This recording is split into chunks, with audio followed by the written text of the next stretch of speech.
Versatile Mage. Chapter 2: The True Social Class. On one half of the mountain lay a residential area.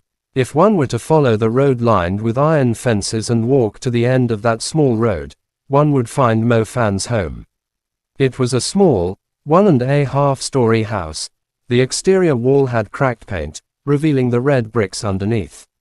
Junk was piled around the neighboring houses. The other houses in the neighborhood were all about 3.5 stories tall. After undergoing renovations and being decorated, they looked more like proper homes.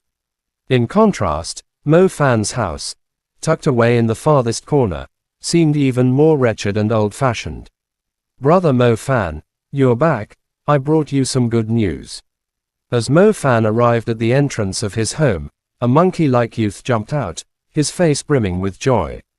This monkey was Zhang Hao, one of the children from the nearby families. You could say he grew up alongside Mo Fan. "What's the good news?" Mo Fan asked. "Little princess is back. I saw her at the entrance of the mansion. Wow, you have no idea how much prettier she's gotten. Just like a little angel," Zhang Hao said excitedly. Mo Fan glanced at the mansion across the street. It was so exquisite that it filled anyone who saw it with envy. Every inch of its flowers, plants, and trees had been carefully cultivated, making it feel like a true garden park. However, the beautiful mansion's garden was now surrounded by tall iron fences.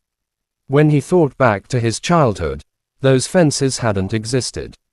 He used to bring the kids from this street to play in that garden. At the highest point of the residential area were several extremely exquisite European-style villas. In the eyes of children, they looked like fairy tale castles. And inside one of those castles was indeed a princess so beautiful she could take their breath away. She was about the same age as them, and Mo Fan had often snuck her out to play with the others.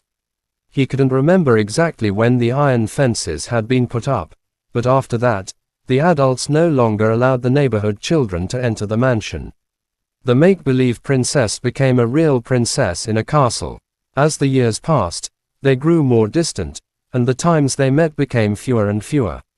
"Did you know? I heard that little princess is now the ace of the renowned Imperial Magic School. Her talent in the ice element is simply incomparable. She can use ice magic at the tender age of 15. Zhang Hao said mysteriously. Mo Fan was stunned. If Zhang Hao had told him the little princess had won an Olympic medal, he wouldn't have cared much. But becoming an ice element mage, that was completely different. Most people had to wait until they turned 16, during their first year of high school, before receiving their awakening and obtaining their first elemental magic. Even then, it didn't mean you were a real mage. You had to go through a long process of training, obtain a magic book, and practice diligently before being able to release magic. Little princess was incredible.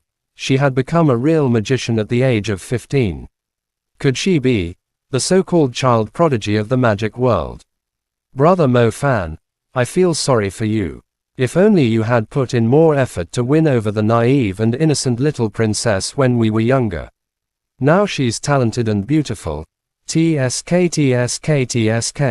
makes us quite envious," Zhang Hao teased. "That was when we were kids. Stop talking nonsense," Mo Fan replied flatly. Hearing the boys' conversation, Mo Jiaxing coughed and pulled Mo Fan inside. Once home, Mo Jiaxing said, "I'm going out for a bit. Xin Chia is staying with your aunt. She's probably not coming home." "All right, I understand." After Mo Jiaxing left in a hurry, Mo Fan looked around the house and realized nothing had changed. Although the world had changed, the bitterness of poverty remained. "Why didn't my family trade places with the one in that mansion? Really? God, you went through all the trouble of turning science into magic but couldn't bother to fix this." The only thing he was thankful for was that his own appearance hadn't changed. It was still as handsome and elegant as before. Sitting at home was boring, so Mo Fan decided to go out for a stroll and see what else had changed. Following the moss-covered road that few people used, he spotted his father's pickup truck just before reaching the main street. His old man was a chauffeur.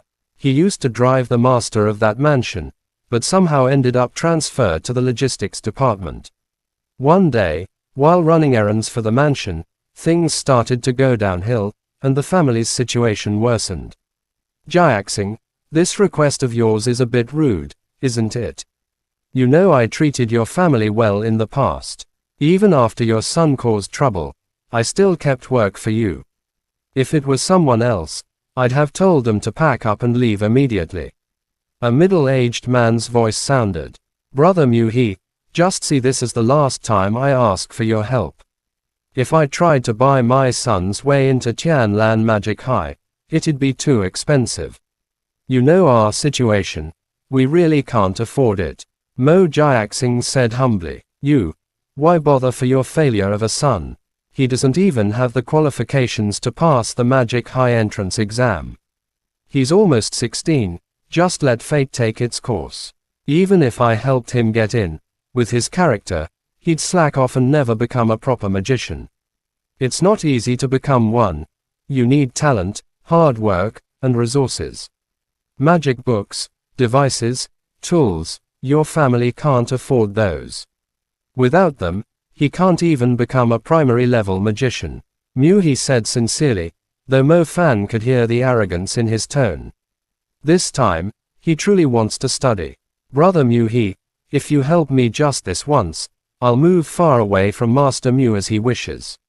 That way, he'll be at ease, and I guarantee my son will never interact with Lady Mu Juzu again.